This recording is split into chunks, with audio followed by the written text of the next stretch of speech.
page turners. Welcome back to the channel. I'm Matthew, the man with the hat who reads.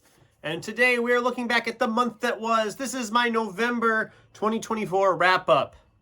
But first, we got to talk about the little statistics thing. Because as you know, if you've been a long time watcher of the channel, you know my goal was to finally hit that 140 book reading goal that I was trying to do for the last 2 or 3 years and I haven't been able to hit. Last year, I missed it by 1. Or so I thought. I was looking through some stuff, and I actually found out I did hit the goal of 140 last year. One of the books I read last year, Harry Potter and the Half-Blood Prince of all things, didn't get logged into Goodreads properly, so it didn't show up that I had read it last year, which obviously I read it. I remember reading it because I read all through the whole series again. So I actually hit the 140 book goal last year. So I'm going to try to do it again. I'm going to try to tie it up. I think I can do it because I only have like 10 books left to read and I should be able to do that here in December. So, but yeah, so all those statistics I was giving all year long have been wrong all this time. Damn you, Goodreads. Anyway, statistic-wise, let's talk about the month that just got done. We read 10 books in November. That was down 1 from last year when we read 11 in the same point, bringing our total to 129 books for this year, up 1 from last year when we actually had 128. And yeah, we read 10 books in November. November was a weird month. We were doing nonfiction November, and I kind of hit a little spell in the middle of the month, early on to the middle of the month, where I just kind of ground to a halt. Some of the books I was reading were not, they weren't great, or they weren't clicking. I did power through them, but we'll get into all that. Let's talk about the ones I didn't get to, first of all. Yeah, fall over. Fool on the Hill by Matt Ruff. I have actually finished this now. I got to the end of the month. I had like 100 pages left. So this was a very early December finisher.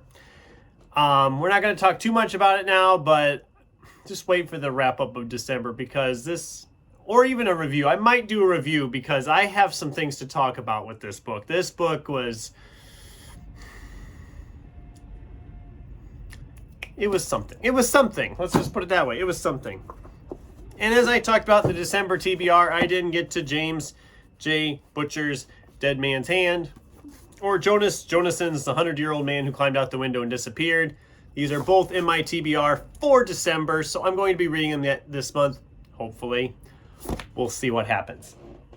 So those will still be read, hopefully, this year. Now let's talk about what I actually got to.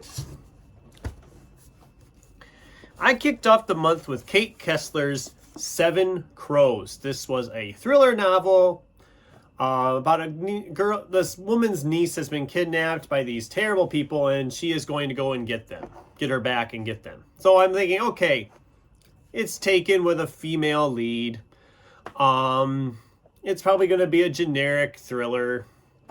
I had so much fun with this. This book hit me just perfectly, apparently.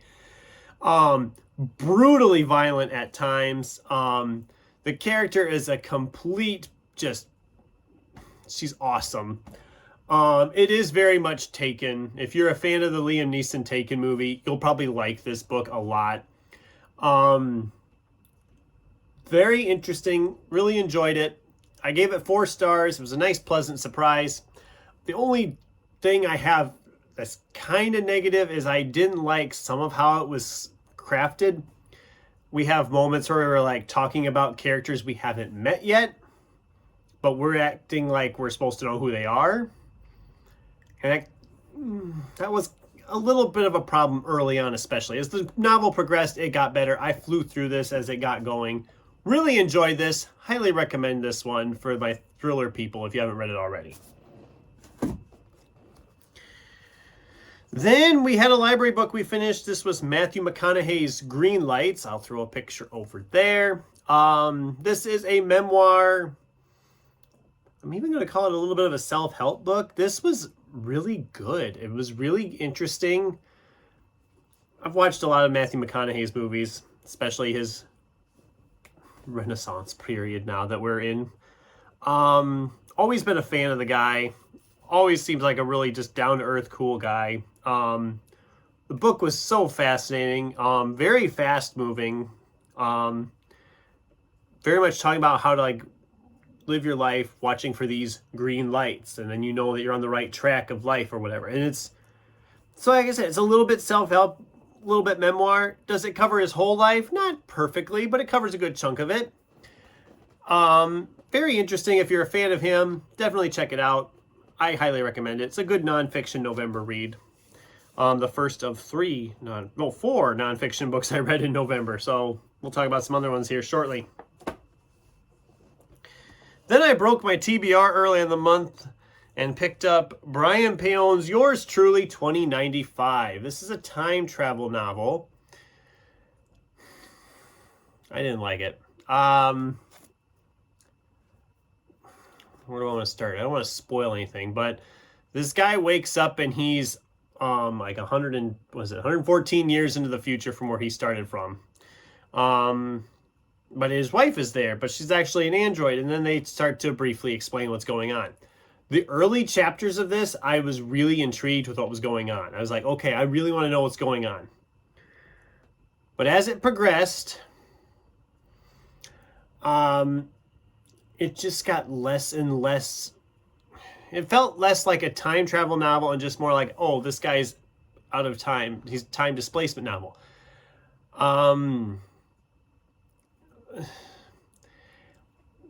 I didn't love it. That's what I can say. The best thing I can say about it. It's different.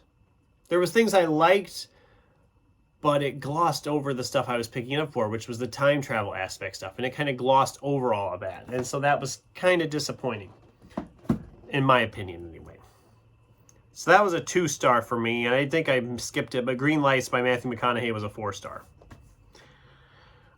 Then we finished The Darwin Awards by Wendy Northcutt. This one is, I think I read it too fast.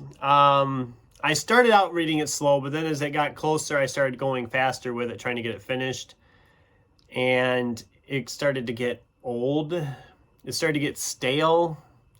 I mean, you'd think little true stories about people who accidentally kill themselves in the most idiotic ways possible would be a lot of fun. And I did laugh a lot reading this book.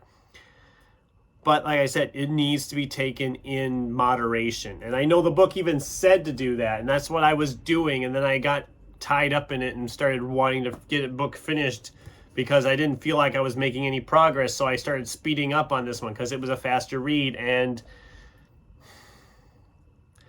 it was 3 stars. Some of the chapters in here I didn't need to read. There was one chapter I will admit I skimmed over. I didn't need to read a chapter because the Darwin Award is about getting yourself out of the gene pool, usually by killing themselves. But of course, if you're able to prevent reproduction, you're not technically going to live on in the gene pool either. And when we got to the chapter about men who lost a specific bodily function, we'll just say, no, I didn't need that.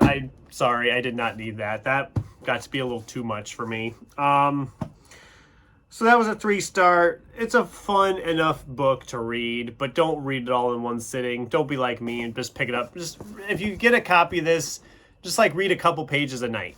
That's probably the best way to do it. Don't be like me and start speeding through it because you'll regret it later on. Then an ebook came in through the library that I had reserved. This was Becky Chambers' A Psalm for the Wild Built. Picture over here. A lot of booktubes already read this, so I'm not going to go into too much detail on this one. I think Sin is the one who I saw her review, and I didn't know anything about it. I'm like, oh, that sounds good. So I put a reserve on it, and it took like a year to get the reserve to come through. I mean, that's... But I finally got it. I finally read it. I liked it. This was a 4-star read for me. The reason it's only 4 stars is because I wanted it to be longer. This was like a nice, cozy sci-fi novel about a tea maker and a robot, a tea monk and a robot out in the wilderness. And I was like, I was getting some Legends and Lattes vibes, which I loved for it, but I just want it to be a little longer. I know there's a sequel that I haven't read yet. Who knows how long it'll take me to get the sequel through that freaking ebooks at the library, but whatever. I'll get to that eventually. I did enjoy it a lot. I wished it would have been a little longer, but that's a moot point. I mean, then we finally finished this one. This one took us a good chunk of the month, and I'd had it on like 2 previous TBRs. This is Matthew Woodring Stover's Heroes Die, a fantasy novel. Now, first things first, this cover is awful. Okay, maybe not if you don't know what the book is about, but when you find out what the book is about, this cover is awful. I hate this cover now after having read the book, and I really liked the book. This was a very high 4-star for me, almost 5. I was this close to giving it a 5-star. And does the cover make a difference on that score? No, it doesn't. But if I had any of these crafty skills that people have, I would be totally making a new cover for this stat. I'd cut it off, put a whole new binding on it, new cover. Essentially, it's set in the near future, not too far ahead, where these actors are essentially hooked up into this like VR type equipment, and they're sent across the universe to this other planet that's very similar to like a fantasy world, and their adventures are kind of like broadcast back to these people who watch at home on VR equipment or TV or movies or whatever you want to call it, which is an amazing premise, an amazing setup right there. And I was really just drawn into this. When it started, I was like, okay, it's a typical generic fantasy. But then when they started explaining all this stuff, I'm like, no, it's not. This is so much more than that. And I really, really enjoyed this. I know there's sequels. I don't know when or if I will ever read them, because it does work really good as a standalone fantasy, which is a rare thing.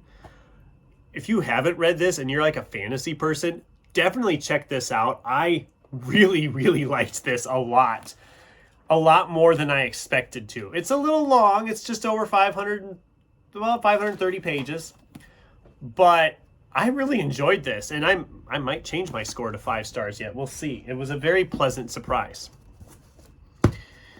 Then we read Lloyd Alexander's Time Cat. I gotta pick it up here. This is gonna be a long video.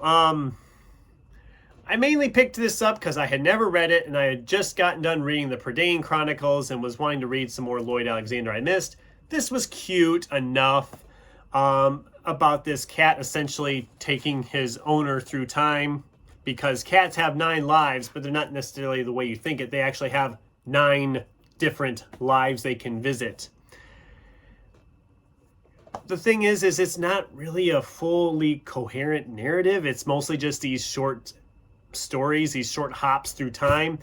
It comes in at just over 200 pages. And like I said, it's cute. It's fine. It's good for a young adult reader, but if you're looking for like a full-on narrative like the Prydain Chronicles, you're going to be kind of disappointed. It's more just like these little short stories of historical travel. It's fine. It's good enough, but it's not one I ever see myself picking up and reading again. And I'm a huge Lloyd Alexander fan. I mean, I read the Prydain Chronicles this year and really enjoyed it, but it didn't work entirely for me. It was a very fast read, and it's like I said, it's cute and fine. But yeah, then there's the other library book I had, the other nonfiction one, An Immense World by Ed Yong. Picture over here. Farah loved this book. That was the main reason I picked it up. Farah at Bookstalgic loved this book, and I wanted to love this book too. And I respect the hell out of it because it is very, very interesting to read. I did realize, though, having read it, that it's apparently reading that kind of a book about nature and animals and all that in that kind of a scientific quality is not something I necessarily enjoy. Don't hurt me. It was really interesting. I did get a lot out of it, but it also did feel like a very huge